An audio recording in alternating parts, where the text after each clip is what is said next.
నమస్తే అందరికీ. నా పేరు సుమన్ ప్రభాస్. ముందుగా అందరికీ happy new year. Happy new year. ఇక్కడికి వచ్చిన మీడియా వాళ్ళందరికీ, ఆడియన్స్కి అందరికీ థ్యాంక్ యూ సో మచ్. మీరు అందరు వచ్చి మాకు ఇట్లా బూస్ట్ ఇస్తున్నందుకు. డెఫినెట్లీ ఇది చాలా ఎంకరేజ్మెంట్ ఇస్తుంది, ఎందుకంటే ఈ స్టేజ్ నేను చాలా రోజుల తర్వాత ఎక్కినా. It's like 2.5 3 years almost. నా ఫస్ట్ సినిమా చేసిన తర్వాత ఈ సినిమా చేసిన. పాయింట్కి వచ్చేస్తే, గోదావరి గట్టు పైన, డెఫినెట్లీ గోదావరి గట్టు పైన అన్న పదం మనం వినంగానే మన అందరికి గుర్తొచ్చేది ఈస్ట్ వెస్ట్, ఈ గోదావరి ఏరియాలన్నీ. నేను ఆ గోదావరి ఏరియాకి ఫస్ట్ టైం వెళ్ళినా నా లైఫ్లో, అంటే ఈ సినిమా షూటింగ్ కోసమే.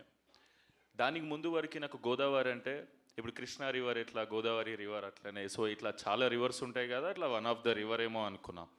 సో ఈ షూటింగ్కి నేను ఫస్ట్ టైం పోయినప్పుడు తెలిసింది గోదావరి జస్ట్ రివర్ కాదు, అక్కడ కల్చర్ వేరే ఉంది, అది ఒక ఎమోషన్, ఆడ ఫీలింగ్ వేరే ఉంది.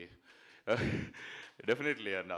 సో వాళ్ళు మాట్లాడే విధానాలు కానీ అంటే చాలా స్వీట్ అనిపిస్తుంది. ఇప్పుడు మనుషులు ఇందాక సుదర్శన్ అన్నట్టు ఎంత భోజనం పెడతారంటే, ఎంత మర్యాద చేస్తారంటే, ఏదో సూట్ కేసులో గుక్కినట్టు గుక్కేస్తారు మన కడుపులో. అది మనకే డౌట్ వస్తుంది, అది సూట్ కేసా కడుప అనేది. తిన్నాక లేచి నడవని కష్టమైతే అట్లా పెడతారు. నేను 4-5 కేజీలు పెరిగిన అడిగి పోయి ఈ భీమవరంలో ఉన్నప్పుడు. షూట్ చేసింది కూడా యాక్చువల్లీ మన ఈ వేల్పూర్, రేలంగి, అత్తిలి, ఇవన్నీ గోదావరి పారే ఏరియాలు అక్కడ సైడ్ ఏవైతే ఉన్నాయో అక్కడనే షూటింగ్ చేసినాం.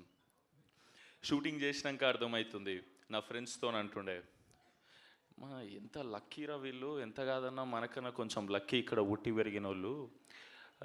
ఎందుకంటే వాళ్ళకు పొద్దున్నే అలారంతో లేవాల్సిన అవసరం లేదు, పొద్దున్నే పందెంకోళ్ళు లేపితే, నాటుకోళ్ళు లేపుతాయాలని లేచి పొద్దుంతా పనిచేసి సాయంత్రం అలసిపోయి స్ట్రెస్ వస్తే టైంకి మంచిగా గోదావరి గాలి వచ్చి తగులుతుంటుంది వీళ్ళకి. అంటే ఎన్ని మెడిటేషన్ యాప్లు డౌన్లోడ్ చేసుకుంటే మనకు రిలీఫ్ రాదు, ఎన్ని చేసుకున్నా. అక్కడ నువ్వు గోదావరి పక్కన నువ్వు అర్ధగంట అటు ఇటు నడిస్తే, నేను చెప్తున్నా కదా, ఏదో యూట్యూబ్లో గంట సేపు మెడిటేషన్ మ్యూజిక్ పెట్టుకొని అంత రిలీఫ్ దొరుకుతుంది, అంతకన్నా ఎక్కువ దొరుకుతుంది. డెఫినెట్లీ న్యాచురల్ ఏసీలో పుట్టి పెరిగారు వీళ్ళంతా. నేను అనుకునేటోడిని, అరే కేరళ పోతే మస్తు ఉంటుంది, వింటర్ సీజన్లో కేరళ పోతే మస్తు ఉంటుంది అని. కేరళ కన్నా చాలా చాలా బ్యూటిఫుల్ లొకేషన్స్ ఉన్నాయి మన గోదావరి ఏరియాలలో. అండ్ నేను పర్సనల్గా ఎక్స్పీరియన్స్ చేసిన. అంటే నేను దానికి ముందే ఒక 2 months బ్యాక్ కేరళ పోయి వచ్చిన. నాకు ఈడికి వచ్చినాక, అరే ఇంత మంచి ఏరియా, ఇంత దగ్గరలో మన తెలుగు స్టేట్స్లో పెట్టుకొని నేను అంత దూరం ఎందుకు పోయినారా అనిపించింది. నా ఫ్రెండ్స్ని అందరిని వేసుకొని పోతే 50,000 ఖర్చు అయింది, వేరే విషయం. అంటే ఈడంటే మనదే కదా, దగ్గర ఉంటుంది, భాష సేమ్ ఉంటుంది. ఇవన్నీ చూసినాక సో ఇదంతా షూటింగ్ ఎంజాయ్ చేస్తున్నా అన్న వాళ్ళతోని. సో ఇలా నేచర్ని ఎంజాయ్ చేస్తున్నా. కానీ ఈ కథ నాకు చెప్పినప్పుడు కూడా ఇవంతా ఎంజాయ్ చేస్తున్నా, నేను వెనకకు పోయి ఒకసారి ఆలోచించుకునేటోని, స్టోరీ ఎట్లా ఓకే చేసిన నేను ఇది అని. నాకు చాలా స్టోరీస్ వింటున్నా. నేను ఈ సినిమాకు ముందుకు 80-85 కథలు విన్నా నేనైతే. అంటే ఏం చేయాలనో తెలియదు. అంటే నేను బ్లాక్ బస్టర్ కథలు కూడా ఇచ్చిపెట్టేసిన దాంట్లో, కానీ తెలీదు ఆ మూడ్కి అది తగ్గట్టు నేను పర్సనల్గా ఏం చేయాలని మనకంటూ పర్సనల్ థాట్ ఉంటుంది కదా. ఆ థాట్లో పోతుండే ఈ మనిషి వచ్చి, సుభాష్ చంద్ర అనేట ఆయన వచ్చి నాకు ఈ గోదావరి గట్టుపైన అని కథ చెప్పిండు. సూపర్ ఎగ్జైట్ అయినా. అండ్ ఈ మనిషి గురించి నాకు ముందే తెలుసు. 100 షార్ట్ ఫిలిమ్స్ చేసిర్రు వీళ్ళు, అది మజాక్ కాదు. ఒక మనిషి యూట్యూబ్లో కంటెంట్ అందరికీ చెప్పాలని చెప్పి 100 షార్ట్ ఫిల్మ్స్ చేయడం అనేది అస్సలు మజాక్ కాదు. నేను వీళ్ళ షార్ట్ ఫిల్మ్స్ చూసి మేము కాలేజ్లో ఉన్నప్పుడు మేము ఇన్స్పైర్ అయ్యేటోళ్ళం. నా ఫ్రెండ్ మనీ, దుర్గా, వీళ్ళందరూ అన్న వాళ్ళ పొజిటివ్నెస్, ఈ షార్ట్ ఫిల్మ్స్, ప్రయాణం షార్ట్ ఫిల్మ్స్ నాకు చూపెట్టి, అంటే సూపర్ క్వాలిటీ ఉండేటి 10-15 ఏళ్ళ క్రితమే. అవి చూసి ఇట్లా ఇన్స్పైర్ అయ్యి మనం కూడా ఇట్లా చేద్దామరా అని అనుకున్నాం. దాని తర్వాత మేము సంహౌ సినిమాలకు వచ్చినాం, మేము ఫేమస్ అనే సినిమా చేసినాం. కానీ నా నెక్స్ట్ సినిమా నేను ఎవరి దగ్గరనైతే మ్యాక్సిమం ప్రెజెంటేషన్ కానీ ఈ తీసే విధానం కానీ ఇన్స్పైర్ అయ్యి ఉండేనో షార్ట్ ఫిలిమ్స్ ఉన్నప్పుడు, ఆ మనిషి వచ్చిన సెకండ్ సినిమా తీస్తున్నట్టే నేను చాలా హ్యాపీ ఫీల్ అయినా. అండ్ ఆయన వచ్చే ముందే నాకు తెలిసి ఈయన ఎట్లాంటి కథ చెప్తాడు, ఎందుకంటే ఆయన మైండ్ సెట్ అనే షార్ట్ ఫిల్మ్స్ అవన్నీ నాకు ముందే ఐడియా ఉన్నాయి కాబట్టి. ఆయనకు నేను తెలియదు డెఫినెట్లీ కదా, అంటే పరిచయం లేదు. మేబీ మ్యూచువల్స్ ఉన్నారా మనకి? వంశన్ ఉన్నాడు, సారీ. కానీ పర్సనల్గా ఎప్పుడు కలవాలి. సో మనిషి ఎట్లాంటాడో తెలుసు, ఏ కథ చెప్తాడో తెలుసు. ఈ కథ చెప్పిండు. చెప్తున్నా కదా, ప్రాపర్ కిటికీలకి వెళ్ళి పల్లెటూరుని చూసినట్టు ఉంటుంది ఈ కథ. అంటే ఈ సినిమాని ఫీల్ అవ్వాలంటే ఎట్లా చెప్పాలి మీకు, మీరు ఈ సినిమా ఇప్పుడు నేనే ఉన్నా, నేనేమో కొట్టే తెచ్చే పెట్టినట్టు ఉంటుంది నేను మాట్లాడేది, నేను పుట్టి పెరిగిందంతా తెలంగాణలో కాబట్టి. ఈ అన్న వచ్చి నాకు గోదావరి స్లాంగ్లో డైలాగ్ చెప్తా, అది మెలోడీ సాంగ్ లేకుంటుంది, నాదేమో ఫోక్ సాంగ్ లేకుంటుంది. అది నాకు మస్తు కష్టమయ్యేది రెండింటి బ్లెండ్ చేసుడు.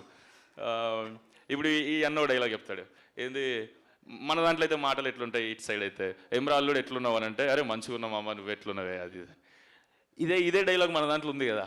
ఇప్పుడు వీళ్ళందరూ నన్ను బాగా ట్రైన్ చేశారు, ఎందుకంటే మనకు మస్తు కష్టమవుతుంది ఆ స్లాంగ్ మాట్లాడడం.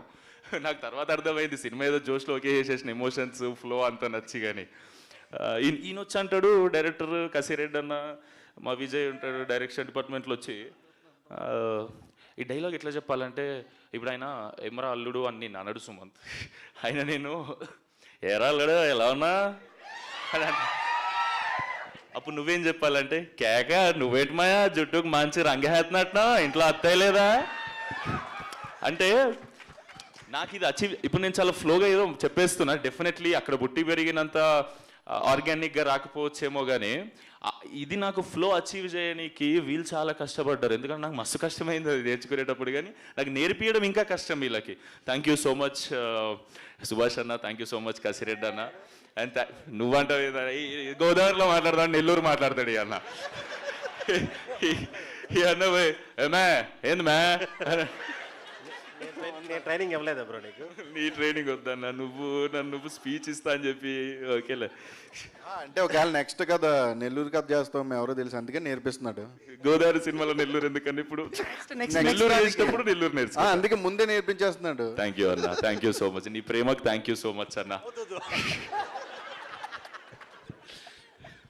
సారీ, నేనేం స్పీచ్ ప్రిపేర్ కాలే. నేనేమనుకున్నా అంటే, నేను ఏదైతే ఎక్స్పీరియన్స్ చేసినో జెన్యూన్గా అక్కడికి పోయి కానీ ఈ సినిమా చేస్తున్నప్పుడు కానీ అంబియన్స్ అంతా చూసి అదే మాట్లాడేద్దాం మనస్ఫూర్తిగా ప్రేమతో అనుకున్నా.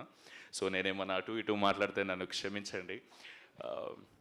సో ఫైనలీ చెప్పాలంటే, ఈ సినిమా అంటే నాకు అనిపించింది, ఈ అమ్మాయి చెన్నై నుంచి వచ్చి తెలుగులో స్పీచ్ ప్రిపేర్ అయ్యి తెలుగులో మాట్లాడింది అంటే, నేను గోదావరిలో మాట్లాడకపోతే కష్టమవుతుంది కదా, అంటే న్యాయం చేసినట్టు ఉండదు నేను గోదావరి గట్టు పైన అని టైటిల్ పెట్టి.